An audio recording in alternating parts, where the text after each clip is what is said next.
Dany, je voulais vraiment te remercier pour les 3 années dont tu m'as permis de grandir.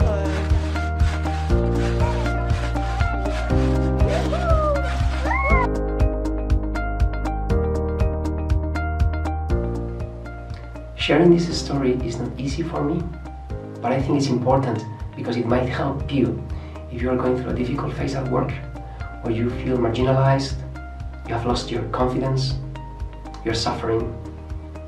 You might realize that you're not alone on that and that there is always a way forward. So here it is.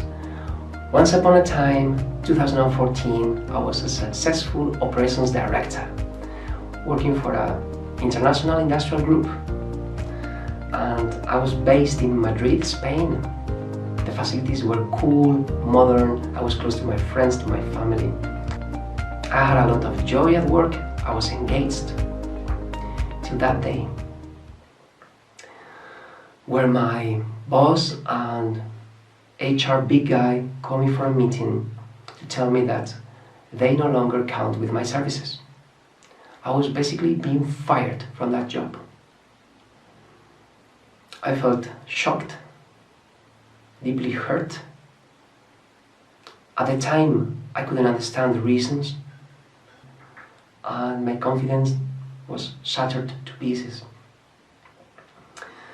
They present me with 2 options: either to terminate our relation and get a financial compensation, or to take on a mission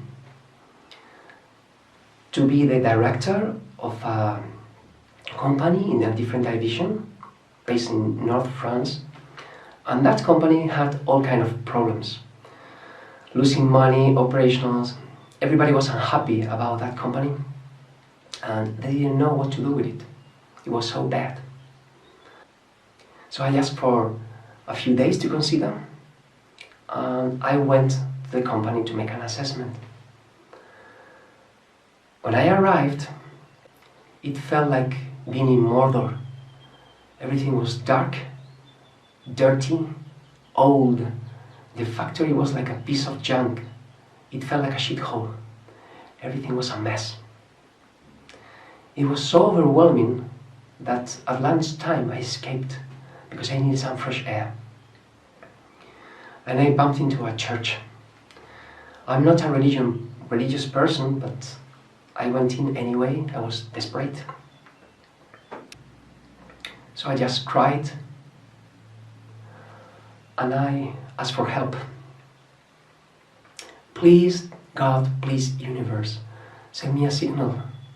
Send me a signal to move forward. So I went back to the factory. In the afternoon, I had some interviews to meet my direct report in case I took the job. And I met Anais. She was full of passion, with that energy, so willing to improve things, to make things better. And she couldn't. She didn't have any support. She didn't have any direction. She was quality director, and her day was about answering quality concerns and filling up paperwork. She was overwhelmed.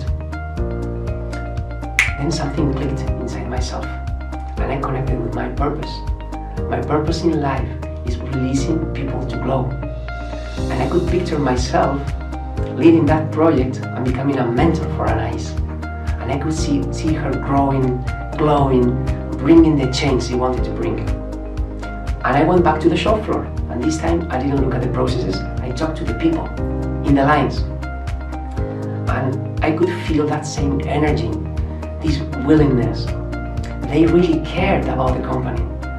But they were frustrated, they were lost, with no direction. And something happened then, because I stopped worrying, I stopped feeling resentment, and I started projecting myself into the future. And I connected with my daughters, and I imagined them coming to France for 3 years, learning the language, the culture, and having a life experience. Then I connected with my wife and myself, creating a more united partnership and growing the family there through the challenges. And my purpose grew bigger and bigger. And I committed there and then on the project. And there is a happy ending. But this is another story that we'll save for another time. If this is resonating with you, please connect on LinkedIn.